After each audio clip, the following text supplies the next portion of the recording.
বুধবার দুপুর 1টা সিসিটিভির ফুটেজে দেখা যায় ৩ বছরের ছেলে হিসানকে নিয়ে মুগদা মেডিকেল কলেজ হাসপাতালের গেট দিয়ে এগিয়ে যাচ্ছেন তার মা সুমাইয়া আক্তার। কিছু দূর সামনে এগিয়ে যাওয়ার পর হিসানের মা ছেলেকে অটোরিকশায় রেখে পাশের দোকানে পানি কিনতে যান। এসে দেখেন অপেক্ষমান রাখা রিকশাটি সেখানে নেই।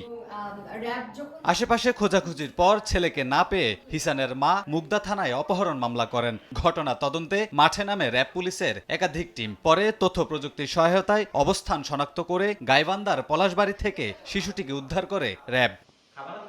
র্যাব বলছে অপহরণের সঙ্গে 4 জনের সম্পৃক্ততা পাওয়া গেছে, যাদের সবাইকেই গ্রেফতার করা হয়েছে। গ্রেফতারকৃত আসামিকে জিজ্ঞাসাবাদে জানা যায় যে তিনি তার নিকট আত্মীয় আজাদ নামে এক ব্যক্তির কাছে ভিকটিমকে দিয়ে গোবিন্দগঞ্জ তার নিজ বাড়িতে নিয়ে যাওয়ার জন্য হস্তান্তর করে দেন।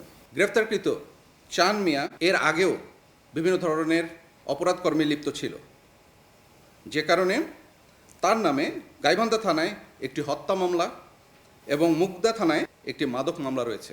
এছাড়া ব্রিফিংয়ে গত 1 মাসে সারা দেশে র্যাবের বিভিন্ন ইউনিটের অপারেশনাল কার্যক্রম সম্পর্কে তুলে ধরা হয়। এতে বলা হয়, জুলাই গণঅভ্যুত্থানে থানা থেকে লুট হওয়া পুলিশের 236টি, র্যাবের 93টি অস্ত্র উদ্ধার করা হয়েছে। এছাড়া আসন্ন নির্বাচন সামনে রেখে সব ধরনের প্রস্তুতি রয়েছে বলেও জানানো হয়। আমি এখানেই শেষ করছি। কামরুল হাসান, সময় সংবাদ, ঢাকা।